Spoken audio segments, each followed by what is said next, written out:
कैसे हो बच्चों? मुझे उम्मीद है आप बहुत अच्छे होंगे और अपनी पढ़ाई कर रहे होंगे। तो चलिए बच्चों, आज हम पढ़ रहे हैं इम्परेटिव सेंटेंस का लेट वाले वाक्य। यानी कि इससे पहले हमने अपनी 7 हमने कर ली हैं और नो डाउट आप 7 क्लासें देख सकते हैं। तो चलिए शुरू करते हैं आज लेट वाले वाक्य और देखते हैं कि इन इम्परेटिव सेंटेंस में लेट वाले वाक्यों की डायरेक्ट से इनडायरेक्ट किस प्रकार बनाई जाती है। तो हेडिंग है हमारा इम्परेटिव सेंटेंस और लेट वाले वाक्य। तो ध्यान से देखते रहना बच्चों, थोड़ा-सा ध्यानपूर्वक अगर आप चीज़ों को देखेंगे तो ज़्यादा समझ में आएगा। तो चलिए बच्चों, लेट निम्न प्रकार से प्रयुक्त किया जाता है, यानी कि लेट कहाँ-कहाँ पर यूज़ किया जाता है, कैसे?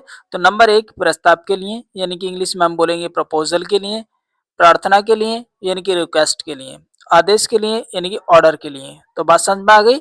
3 प्रकार से हम लेट का यूज़ करते हैं, प्रस्ताव के लिए, यानी कि प्रपोज़ल के लिए, प्रार्थना के लिए, यानी कि रिक्वेस्ट के लिए, आदेश के लिए, यानी कि ऑर्डर के लिए। तो नंबर 1 देखते हैं बच्चों, प्रपोज़ल यानी कि प्रस्ताव के लिए। तो प्रस्ताव वाले वाक्यों में कैसे डायरेक्ट से इनडायरेक्ट बनाया जाता है, तो आइए बच्चों देखते हैं इन सारी चीज़ों को। आपको दिखाई दे रहा है? नहीं दिखाई दे रहा होगा, या ऐसे ले लेते हैं। देखिए बच्चों, प्रपोज़ल प्रस्ताव वाले वाक्य को इनडायरेक्ट में बदलना। तो ध्यानपूर्वक देखना, इसके कुछ रूल हैं, इसके कुछ नियम है, उन्हें बहुत ध्यान से देखना है। इनकी रिपोर्टिंग वर्ब को प्रपोज्ड में बदलते हैं, यानी कि अगर जो रिपोर्टिंग वर्ब है आपकी सेड या सेड टू, उसको किस में चेंज करते हैं? प्रपोज्ड में चेंज कर देते हैं। कंजक्शन किस में लगा, कंजक्शन का क्या करते हैं? कंजक्शन दैट का प्रयोग करते हैं। किसका करते हैं बच्चों? कंजक्शन दैट का प्रयोग करते हैं। लेट के साथ अस का प्रयोग भी होता है। लेट के साथ किसका प्रयोग होता है बच्चों? अस का प्रयोग भी होता है। लेट अस को सब्जेक्टिव केस, अस को क्या करते हैं? सब्जेक्टिव केस में बदल देते हैं, यानी कि सब्जेक्ट के रूप में आ जाता है और इसके स्थान पर बी या दे में परिवर्तित करते हैं। कहने का मतलब ये है बच्चों, अस को हम जब इनडायरेक्ट बनाते हैं ना डायरेक्ट से, तो वहां पर हम अस को क्या कर देते हैं? वी या दे के रूप में परिवर्तित कर देते हैं। या तो बी में चेंज कर दीजिए या दे में चेंज कर दीजिए। यदि अस आ रहा है तो बी में चेंज हो जाएगा, यदि दैम आ रहा है तो दे में चेंज हो जाएगा। चलिए सेंटेंस के माध्यम से ज्यादा समझ में आएगा, लेकिन फिलहाल आपको याद रखना है बच्चों कि रिपोर्टिंग वर्ब को प्रपोज्ड में चेंज करते हैं। अभी तक सेड या सेड टू को किसी में टोल्ड में चेंज किया आपने, किसी में आस्क्ड में चेंज किया, तो अभी आपको लेट वाले वाक्य जहां पर दिखाई देंगे तो वहां पर आप सेड या सेड टू को किस में चेंज करोगे? जब प्रस्ताव की बात होगी तो प्रपोज्ड में चेंज कर दोगे। कंजक्शन क्या लगा दोगे बच्चों? दैट लगा दोगे। लेट के साथ अस का प्रयोग भी होता है। अस को सब्जेक्टिव केस यानी कि बी या दे में परिवर्तित करते हैं। लेट को शुड में बदलते हैं। लेट को किस में बदलते हैं बच्चों? शुड में बदलते हैं और इसको बी या दे के बाद लिखते हैं। किसके बाद? अब देख लेना ध्यान से, यहाँ पे लेट को किस में चेंज करेंगे? शुड में चेंज कर देंगे। और ये जो शुड है ना, ये इसको कहाँ लिखेंगे हम? बी या दे के बाद लिखेंगे। बी या दे के बाद लिखेंगे। बात समझ में आ गई होगी। अगर एक बार समझ में नहीं आया तो दोबारा वीडियो को देखिएगा। यानी कि रिपोर्टिंग एक बार और मैं समझा देता हूँ। रिपोर्टिंग वर्ब यानी कि सेड या सेड को प्रपोज्ड में चेंज करना है, कंजक्शन दैट लगाना है, लेट के साथ अस भी आता है, तो अस को हम सब्जेक्टिव केस के रूप में लिखते हैं, यानी कि इसको चेंज कर देते हैं। इसका वैसे सब्जेक्टिव केस क्या बनता है? बी बनता है ना, तो बी सब्जेक्टिव केस और अस ऑब्जेक्टिव केस, लेकिन अस को उल्टा कर देते हैं, उसको सब्जेक्टिव केस में ले आते हैं जहां पर हम बी या दे लिखेंगे। क्या लिखेंगे? बी या दे लिखेंगे। तो वी कहाँ यूज करना, दे कहाँ यूज करना, मैं आगे समझा दूंगा आपको। लेकिन फिर भी इतना ध्यान रख लो क्या, कि अगर कहीं अस आ रहा है तो बी लगा दीजिएगा, दे आ रहा है तो दे लगा दीजिएगा। लेट को शुड में बदल देते हैं। लेट को किस में बदल देते हैं बच्चों? शुड में बदल देते हैं। और इसके ये जो शुड है ना, ये बी या दे के बाद लिखते हैं। बात क्लियर हो गई होगी। चलिए बच्चों, अब देखते हैं एग्जाम्पल। इधर रहा एग्जाम्पल आपका ये। Arun said comma inverted comma शुरू, let us play a match. आइए एक मैच खेलते हैं। अरुण सेट, अब पहली बात तो हमने कैसे पहचानना है कि ये इंपरेटिव सेंटेंस का लेट वाला वाक्य है। तो जाहिर सी बात है, लेट से शुरू हो रहा है तो इंपरेटिव सेंटेंस का लेट अस से शुरू हो रहा है तो लेट वाला वाक्य है। Arun said comma inverted comma late us play a match. तो मैंने आपको बताया late us play a match. अब इस कंडीशन में सेड या सेड को किस में चेंज करना है बच्चों? अरुण प्रपोज्ड। आपस में एक प्रकार से प्रपोजल की बात हो रही है, चलो भाई चलो मैच खेलते हैं। सहमति की बात हो रही है। तो अरुण प्रपोज्ड, कंजक्शन क्या लगाना है, दैट लगाना है बच्चों। अब ये late us play a match, तो जाहिर सी बात है हम सब मैच खेलेंगे, तो इसे चाहे तो बी में चेंज कर दो या दे में चेंज कर दो। तो हमने दे शुड,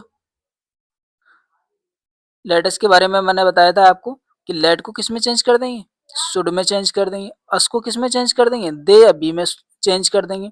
तो हमने इसको ना सब्जेक्टिव केस में लिए, यहाँ पर दे लिया है इसके स्थान पर।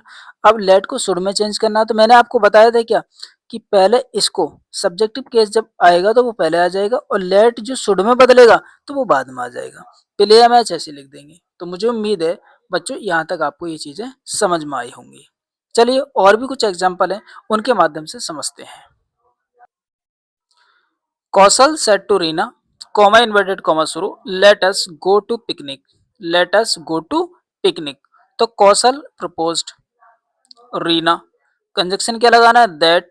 लेट अस को आप केस में चेंज करेंगे, या तो दे शुड या बी शुड। तो इसको लिया हो सब्जेक्टिव केस में, तो बी लगा लिया हमने यहाँ पे।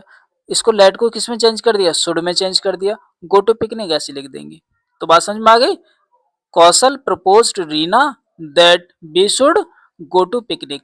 तो यहाँ तक बात आपको समझ में आ गई होगी। चलिए बच्चों अब समझते हैं दूसरा, यानी कि प्रार्थना के लिए, रिक्वेस्ट के लिए। रिक्वेस्ट वाले सेंटेंस में कैसे करना है, चलिए। प्रार्थना रिक्वेस्ट वाले वाक्य को इनडायरेक्ट में बनाना। जब प्रार्थना की बात आए तब आप क्या करना है आपको, रिपोर्टिंग वर्ब को यानी कि सैड या सैड टू को रिक्वेस्टेड में चेंज कर देना है। किस में चेंज करना है बच्चों, रिक्वेस्टेड में। लेट को टू लेट में बदलना है। सारी चीजें अलग हो गई हैं बच्चों।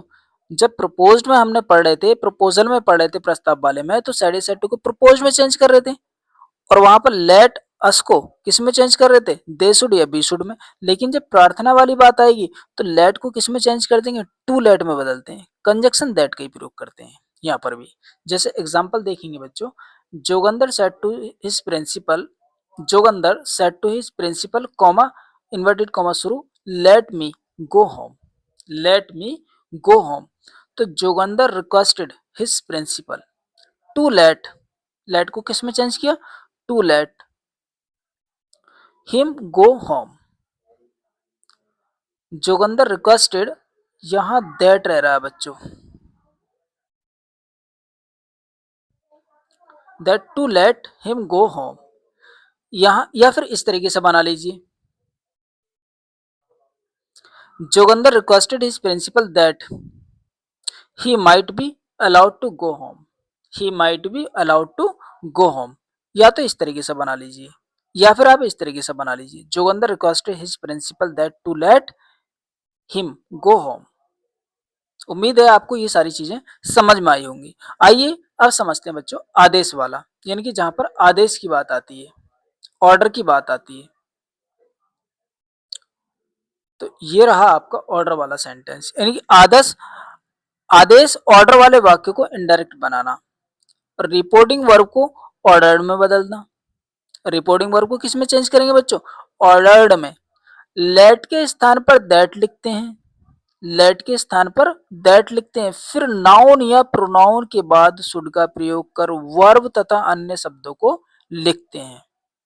लेट को टू लेट में परिवर्तित कर देते हैं। बात समझ में आ गई होगी यहाँ तक, दोबारा समझ लीजिए।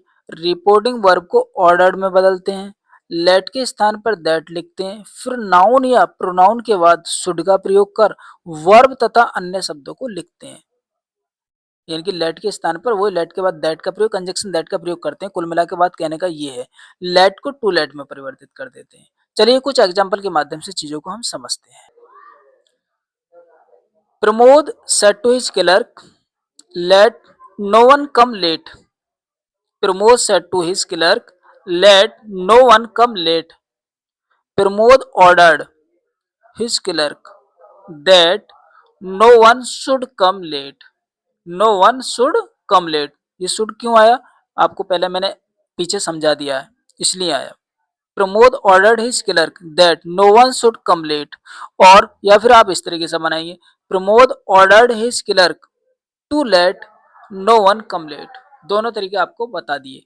यानी कि एक में आपको लेट के स्थान पर टू लेट कर देना है और एक लेट के स्थान पर दैट का प्रयोग कर देना है। तो दैट वाला ये रहा और लेट टू लेट का वाला ये रहा। तो दोनों तरीके से आपको समझा दिए, इस तरीके से आपके सेंटेंस बनेंगे। चलिए बच्चों, आगे एक एग्जांपल और है, वो और सारी चीजों को समझ लेते हैं। The principal said, comma inverted comma शुरू, let the teacher be set free. The principal said, comma inverted comma शुरू, let the teacher be set free. The principal ordered that the teacher should be set free, or the principal ordered to let the teacher be set free। तो दोनों चीजें आपको मैंने आपको समझा दी कि किस में शुड का प्रयोग करेंगे और किस में कंजक्शन के स्थान पर टू लेट का प्रयोग कर देंगे। तो मुझे उम्मीद है बच्चों ये आपको क्लासेस समझ में आई होंगी। और यदि आपको लगता है कि थोड़ा सा